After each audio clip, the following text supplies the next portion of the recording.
Salam sejahtera. Satu lagi kejutan berlaku. Betul-betullah Muhyiddin bakal jadi Perdana Menteri untuk kali kedua. Beliau bakal menyaingi Atok 99, yaitu Tun Mahathir. Kalau Tun Mahathir ada harapan jadi Perdana Menteri kali ketiga, Muhyiddin juga nak jadi Perdana Menteri kali kedua. Bagaimana pula dengan Ismail Sabri Yaakob? Dan bagaimana pula dengan Najib?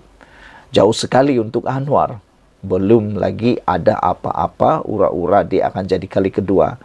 Sebab kali pertama pun belum habis lagi. Kejutan kali ini datang daripada Malaysia Kini. Muhyiddin layak jadi Perdana Menteri, kenapa nak pilih calon lain? Kata seorang pemimpin di Perikatan Nasional, iaitu Hamzah Zainuddin. Hamzah Zainuddin mempersoalkan dakwaan pihak luar yang menamakan pemimpin lain sebagai calon Perdana Menteri bagi Perikatan Nasional PN selain daripada pengerusinya Muhyiddin Yassin. Dia menjawab soalan mengenai dakwaan sesetengah pihak bahawa Perikatan Nasional PN mempunyai calon lain sebagai Perdana Menteri seperti Menteri Besar Terengganu Ahmad Samsuri Mokhtar dan juga termasuk dirinya. Hamzah turut menafikan wujudnya situasi tidak gembira dalam kalangan ahli parti dalam gabungan itu berhubung isu calon Perdana Menteri pembangkang. Dia menegaskan tidak adil untuk mengatakan Muhyiddin tidak layak sebagai calon kerana ahli Parlimen Pagoh itu meletak jawatan sebagai Perdana Menteri setelah ahli Parlimen BN menarik sokongan. Adakah adil nak kata dia letak jawatan? Tidak. Dia masih ada peluang, kata Hamzah. Muhyiddin adalah Presiden bersatu saya. Apa masalahnya jika nak promosi dia sebagai Perdana Menteri? Saya rasa tidak ada salah untuk meletak dia sebagai calon Perdana Menteri. Kenapa tiba-tiba kita nak kata ada calon lain sedangkan dia pengerusi PN? Kata Hamzah Zainuddin. Namun demikian, ada ramai penganalisis politik kata, Muhyiddin Yassin sudah hilang kuasa sebenarnya dalam Perikatan Nasional, memandangkan Parti Bersatu sudah makin kecil bilangannya secara sokongan kepada Perikatan Nasional. Dengan apabila 6 ahli parlimen daripada Parti Bersatu sah menyokong Anwar Ibrahim, maka kini bilangan kerusi Parlimen Bersatu di Perikatan Nasional makin kecil. Jadi ini menjadikan PAS sepatutnya yang layak menjadi pengerusi Perikatan Nasional dan layak pula mencalonkan calon Perdana Menteri baharu untuk menggantikan calon daripada Parti Bersatu. Kerana kalau ikutkan logik, yang patut menjadi Perdana Menteri ialah orang yang mempunyai bilangan kerusi parlimen terbanyak. Saudara-saudara sekalian, tambah ahli parlimen larut itu iaitu Hamzah Zainuddin, Perikatan Nasional akan mengumumkan calon Perdana Menteri mereka sekiranya gabungan itu berjaya menawan Putrajaya. Dalam pada itu, Hamzah turut menafikan perjumpaan antara pihaknya bersama Perdana Menteri Anwar Ibrahim untuk berunding mengenai jawatan dalam kerajaan. Malah dia bertegas mengatakan tidak pernah bertemu Anwar Ibrahim setelah Presiden itu memegang jawatan Perdana Menteri pada November lalu. Dia turut menafikan dakwaan bahawa ada pemimpin bersatu yang lain berjumpa Anwar bagi tujuan sama. Katanya itu fitnah. Saya tak pernah berjumpa Anwar sejak dia menjadi Perdana Menteri. Kalau terjumpa di Parlimen itu adalah dalam mesyuarat Majlis Pimpinan Tertinggi Pemimpin Bersatu yang dikatakan terlibat bersumpah juga tak ada berjumpa Anwar. Dalam perkembangan lain, Hamzah mengesahkan Parti Bersatu telah melantik peguam bagi tindakan saman terhadap 6 ahli parlimen yang mengisytiharkan sokongan kepada kerajaan. Golden Trot 8818 dalam ruangan komen di Malaysia Kini berkata, bukankah you all yang namakan Samsuri sebagai calon Perdana Menteri? Itu persoalannya. Dan adakah dengan kenyataan Hamzah Zainuddin ini bakal akan mengguris pula perasaan Presiden Parti PAS atau ahli-ahli Parti PAS, ahli Parlimen Parti PAS dan kena pencalonan Samsuri yang mula disaingi.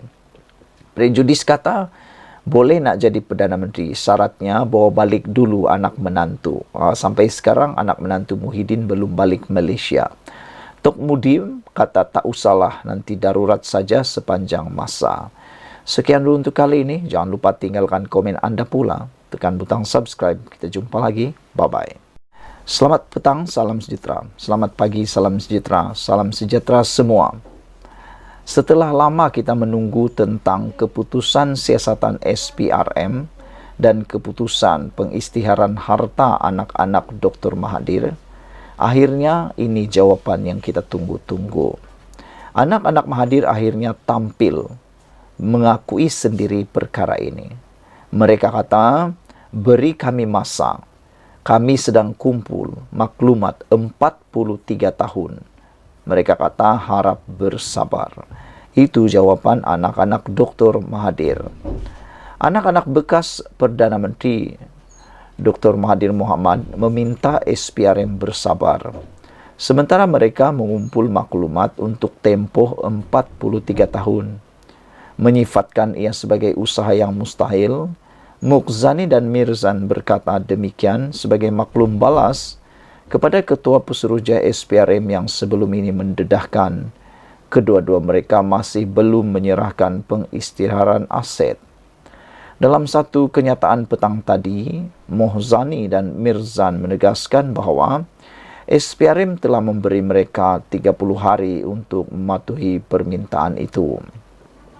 SPRM telah meminta senarai aset sejak 1981, tahun ketika bapa kami Tun Dr. Mahathir menjadi Perdana Menteri.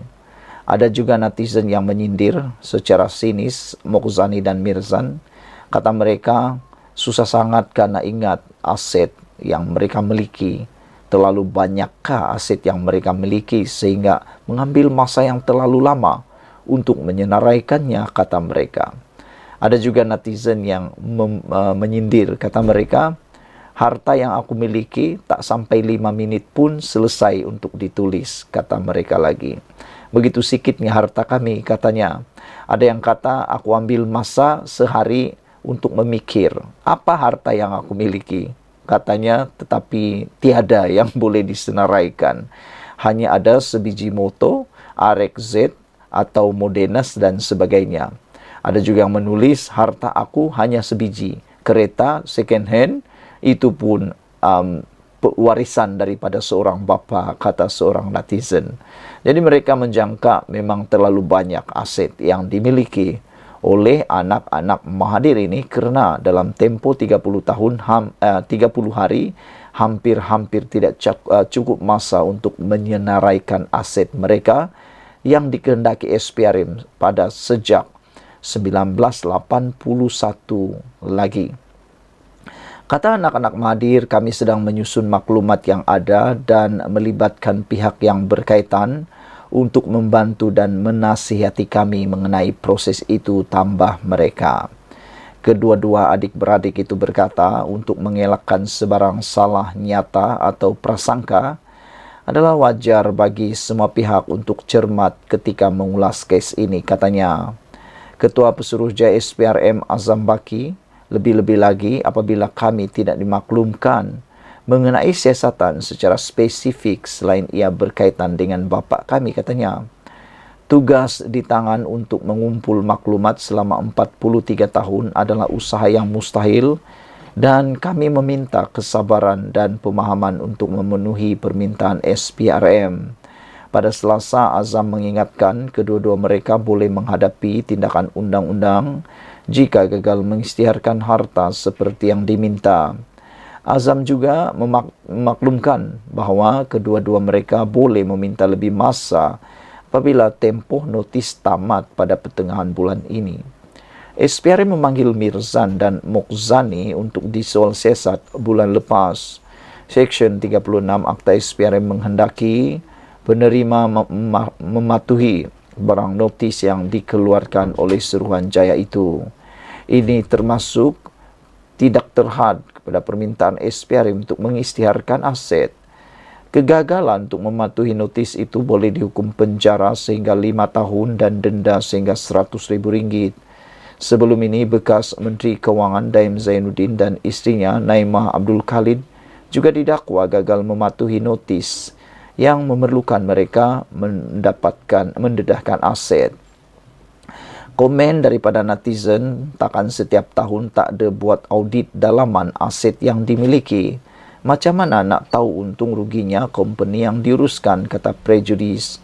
Red Parrot kata, anak Atok 99 tahun kata harap bersabar, kumpul dokumen untuk tempoh 43 tahun lepas. Kenapa tunggu 43 tahun baru declare? Waktu zaman bapa jadi Perdana Menteri, kenapa tak declare katanya? Ambil satu dokumen je. The latest total amount of money in the bank in and out of the country, kata beliau.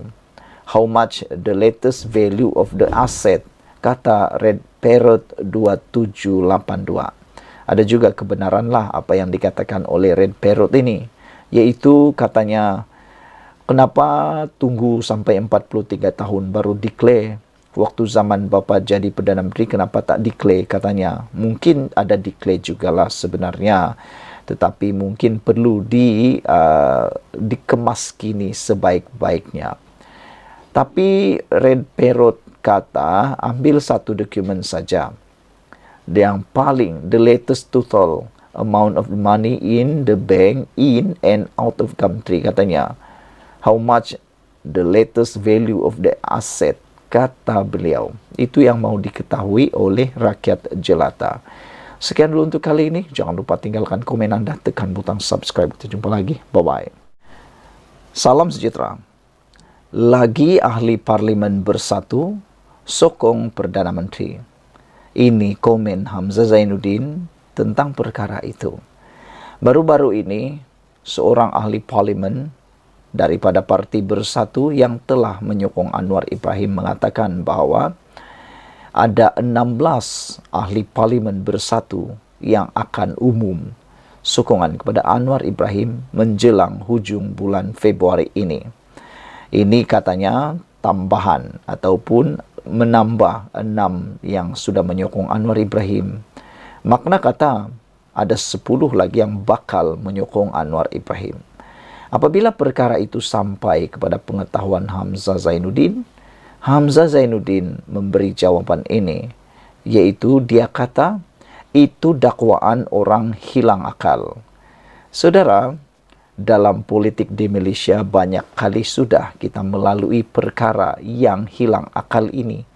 Perkara yang bikin hilang akal pun ada, perkara yang bikin tambah akal pun ada, perkara yang tiada akal pun ada. Anda setuju dengan saya? Banyak kali berlaku, saudara. Yang kita sangka berakal, rupa-rupanya tidak berakal. Yang kita sangka tak masuk akal, tiba-tiba jadi masuk akal pula. Banyak kali itu berlaku. Tapi tak apalah. Apabila kata Hamzah Zainuddin itu dakwaan orang hilang akal, kita percaya sajalah. Karena biasanya kabar angin di Malaysia ini akan menjadi kebenaran. Jarang sekali tidak jadi kebenaran. Lebih kurang dalam 80 hingga 90% kabar angin di Malaysia berkait politik sebenarnya adalah kabar yang benar. Walau bagaimanapun, Perikatan Nasional PN mengesahkan tidak ada ahli parlimen parti gabungan itu yang bakal menyatakan sokongan terhadap Perdana Menteri Datuk Seri Anwar Ibrahim lagi selepas ini. Sejauh mana keyakinan Hamzah Zainuddin ini 100%. Tetapi itulah dalam politik, jangan 100%. Bahkan letaklah 50-50 saja. Sebab bila-bila waktu saja ianya boleh jadi twist atau flip 360 darjah. Setiausaha Agungnya, Datuk Seri Hamzah Zainuddin berkata, dakwaan yang mengatakan bahawa akan ada 10 ahli parlimen PN yang akan menyokong Perdana Menteri itu tidak benar. Kata Hamzah, itu dakwaan orang yang hilang akal.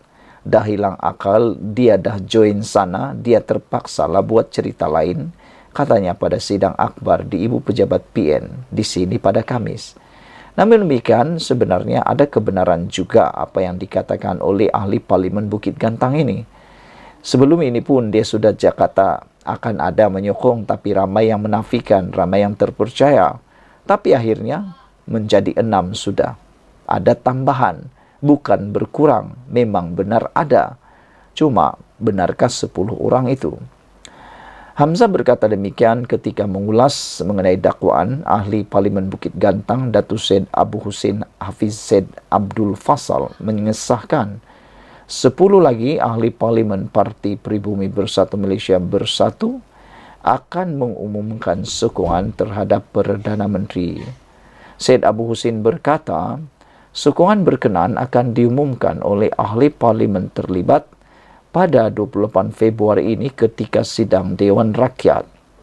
Beliau mendakwa mereka yang terlibat ialah ahli Parlimen dari Utara, Kedah, Perak dan Pulau Pinang, 3 dari 5 ahli Parlimen dari Utara, 3 dari negeri Timur iaitu Kelantan, Terengganu dan Pahang, serta 2 dari Selangor dan Melaka.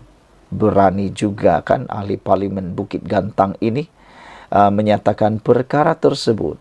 Jadi mungkinkah ada kebenarannya? Sementara itu Hamzah menegaskan tindakan perundangan melibatkan 6 ahli Parlimen Bersatu yang menyokong Perdana Menteri sebelum ini akan diteruskan. Tindakan akan tetap diambil terhadap mereka dan perkara itu dalam proses oleh pihak Peguam KNI, katanya. Sebelum ini, ahli Parlimen Perikatan Nasional yang menyatakan sokongan terhadap Perdana Menteri melibatkan 6 orang semuanya. Selain itu, ahli Parlimen Kuala Kangsar Datuk Iskandar Zulkarnain dan ahli Parlimen Labuan, manakala terbaru ahli Parlimen Tanjung Karang Datuk Dr. Zulkaperi Hanapi yang turut mengambil langkah sama pada 24 Januari lalu. Sekian dulu untuk kali ini. Jangan lupa tinggalkan komen anda, tekan butang subscribe. Kita jumpa lagi. Bye-bye. Selamat petang, salam sejahtera. Selamat pagi, salam sejahtera. Selamat tengah hari, salam sejahtera. Ada orang kata Barisan Nasional akan tarik sokongan kepada Kerajaan Perpaduan.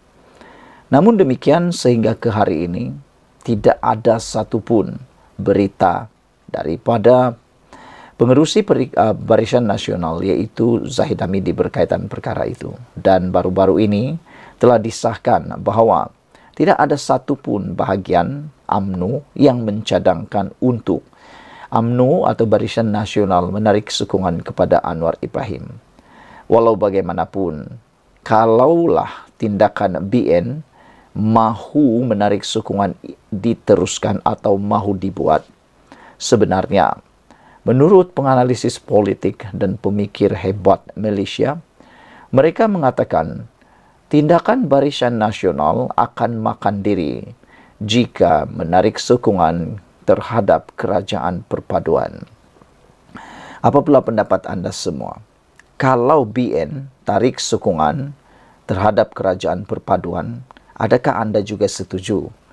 Pertama, ianya akan makan diri kepada Barisan Nasional itu sendiri. Tolong tuliskan dalam ruangan komen apa yang akan menyebabkan Barisan Nasional akan makan diri sendiri.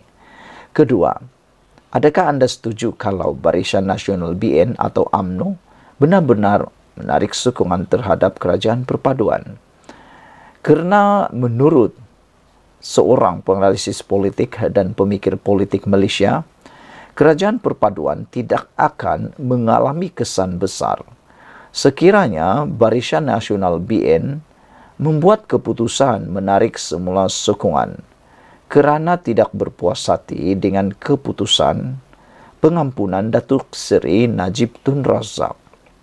Ini dinyatakan sendiri oleh penganalisis politik dari Universiti Sains Malaysia, Profesor Datuk Dr. Siva Murugan. Saudara-saudara sekalian, pada pendapat kita, ramai yang berpendapat bahawa sekiranya Barisan Nasional atau UMNO benar-benar mahu menarik sokongan terhadap Kerajaan Perpaduan, ada yang mengatakan seperti Sabudin.com mengatakan tempat UMNO mungkin bakal akan digantikan oleh Parti Bersatu. Kerana tidak mustahil sebenarnya bersatu turut mahu mengintai, mahu menjadi sebahagian daripada kerajaan. Dan mungkin tidak mustahil penghalang untuk bersatu mahu bersama dalam kerajaan adalah semata-mata kerana adanya UMNO dalam parti itu atau ada Barisan Nasional dalam gabungan kerajaan itu. Dan ada orang kata tiada yang mustahil dalam politik di Malaysia. Kalau benar ada yang mustahil, semua itu adalah palsu. Saudara-saudara, selain daripada itu, bersatu mungkin mengintai mahu masuk dalam parti kerajaan untuk menggantikan UMNO. Jadi kalau UMNO keluar dari kerajaan, mereka akan jadi saksi, mereka akan jadi hanya melopong dan tidak akan dapat apa-apa. Mungkin juga selepas parti bersatu menyertai kerajaan perpaduan, PAS juga mungkin akan turut sama bersama dalam kerajaan perpaduan, memandangkan UMNO sudah tiada. Jadi akhirnya UMNO hanya berseorang terkapai-kapai sebagai pembangkang pula. Dan adakah mereka akan mampu bangkit semula? Tidaklah adil dan tidaklah molek serta tidaklah afdal UMNO atau Barisan Nasional sanggup memperjuangkan nasib mereka semata-mata kerana merajuk, kerana tak puas hati, kecil hati kerana Najib tak dapat pengampunan penuh. Kalau diteruskan juga perkara itu atau kerana tidak dapat move on dengan pengampunan Najib, ianya sebenarnya bakal memberikan kesan buruk kepada Barisan Nasional dalam jangka masa yang panjang. Silap-silap hari bulan, para penyokong yang kebanyakannya tidak bersetuju atau tidak menyokong Najib akan turut bersama menyokong lebih kepada parti bersatu. Sejauh mana Barisan Nasional berani menarik sokongan, terpulang pada mereka. Walau bagaimanapun, itulah yang akan terjadi. Tindakan Barisan Nasional makan diri jika tarik sokongan kerajaan perpaduan, kata Siva Murugan. Sekian dulu untuk kali ini. Jangan lupa tinggalkan komen anda, tekan butang subscribe. Kita jumpa lagi. Bye-bye. Selamat pagi, salam sejahtera. Terima kasih karena bersama dengan saya di Nazilin Unity Channel. Beberapa waktu kebelakangan ini timbul isu kononnya wujud dua kem dalam parti bersatu. Kem yang pertama disebut sebagai kem Hamzah Zainuddin. Kem yang kedua disebut pula sebagai kem Azmin Ali. Namun demikian, sejauh mana kebenaran tersebut masih lagi menjadi perdebatan umum. Tetapi antara yang menjadi perdebatan juga ialah sejauh mana kebenaran bahawa Hamzah Zainuddin kononnya telah berjumpa dengan Anwar Ibrahim untuk cuba-cuba merisik jawatan dan ingin mendapatkan sesuatu kepada Perdana Menteri Anwar Ibrahim. Selepas tular dan menjadi perdebatan perkara itu, akhirnya Hamzah Zainuddin tampil memberi jawapan beliau. Ini jawapan Hamzah Zainuddin. Kata beliau, saya tidak risik jawatan. Setiausaha Agung Perikatan Nasional PN, Datuk Seri Hamzah Zainuddin, menafikan beliau adalah pemimpin utama bersatu yang didakwa merisik jawatan menerusi rundingan dengan Perdana Menteri Datuk Seri Anwar Ibrahim di Pejabat Perdana Menteri PMO. Kata pembangkang itu turut mengatakan beliau tidak tahu identiti pemimpin yang dimaksudkan dalam laporan sebuah portal berita baru-baru ini. Saudara-saudara sekalian, bagaimanapun kita selalu dengar di Malaysia ini kabar angin selalu dinafikan. Kabar angin selalu tersebar. Tapi ada pepatah kata, tak bergoyang kayu atau pokok kalau tidak ada angin. Seringkali kabar angin di Malaysia ini banyak kali dinafikan. Banyak kali cuba dinafikan.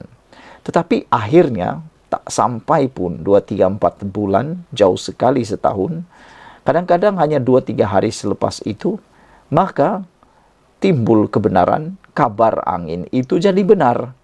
Dan kabar yang benar yang selalu didengar kadang-kadang tak kesampaian kebenarannya, hanya janji-janji tinggal janji. Kabar angin pula yang jadi benar. Jadi, adakah kabar angin yang mengaitkan Hamzah Zainuddin ini juga jadi cerita seperti itu? Walaupun memang Hamzah Zainuddin telah pun menafikan perkara tersebut. Beliau kata beliau tidak tahu identiti pemimpin yang dimaksudkan dalam laporan sebuah portal berita itu baru-baru ini. Malah Hamzah Zainuddin turut mengatakan pemimpin lain dalam parti itu mengaku tidak melakukannya. Kata Hamzah, siapa dia? Pemimpin Bersatu yang berjumpa Anwar. Mana saya tahu, katanya. Saya tak pernah berjumpa Anwar Ibrahim untuk berbincang sejak dia jadi Perdana Menteri. Tetapi terjumpa di parlimen itu adalah, kata beliau lagi. Beliau berkata demikian pada sidang selepas mesyuarat ketua-ketua jawatan kuasa portfolio Dewan Rakyat ke-15 Perikatan Nasional di Ibu Pejabat Perikatan Nasional di sini hari ini. Hamzah berkata dalam mesyuarat Majlis Pimpinan Tertinggi MPT Bersatu baru-baru ini, juga pemimpin lain dalam parti itu menafikan jika mereka ada bertemu dengan Anwar berhubung dakwaan merisik jawatan seperti digemburkan. Semua mereka dituduh berjumpa Anwar untuk merisik jawatan. Itu bersumpah tidak berjumpa Anwar Ibrahim, katanya. Walau bagaimanapun netizen kata dalam politik Malaysia, sumpah-sumpah sudah tidak boleh pakai lagi. Karena kadang-kadang selepas bersumpah, kebenaran timbul dan adalah yang dimakan sumpah. Terdahulu sebuah portal berita melaporkan seorang pemimpin utama Bersatu sering kelihatan di PMO dipercayai melakukan rundingan demi survival beberapa pemimpin tertentu sehingga pilihan raya parti. Laporan itu melaporkan sumber yang enggan dinamakan mendakwa pemimpin Bersatu berkenan berjanji akan memberikan lebih banyak sokongan ahli parlimen Bersatu kepada kerajaan dan lebih ramai wakil rakyat daripada parti itu dijangka mengisytiharkan sokongan kepada Anwar Ibrahim. Dalam pada itu, ketika ditanya mengenai adakah pihaknya akan menyertai gabungan pilihan raya bersih dan adil bersih yang dilaporkan tidak teragak-agak menggerakkan rakyat turun ke jalanan kerana menyifatkan kerajaan tidak menghiraukan harapan rakyat, Hamzah berkata pihaknya tidak menerima sebarang jemputan daripada pihak terbabit. Bagaimanapun jika menerima jemputan untuk menyertai pihak berkenan, katanya mereka perlu mengutamakan kepentingan parti dahulu. Saudara-saudara sekalian, sekian dulu untuk kali ini. Jangan lupa tinggalkan komen Anda, tekan butang subscribe. Malaysia kita punya, kita juga sama-sama cintai Malaysiaku. Kita jumpa lagi. Bye-bye.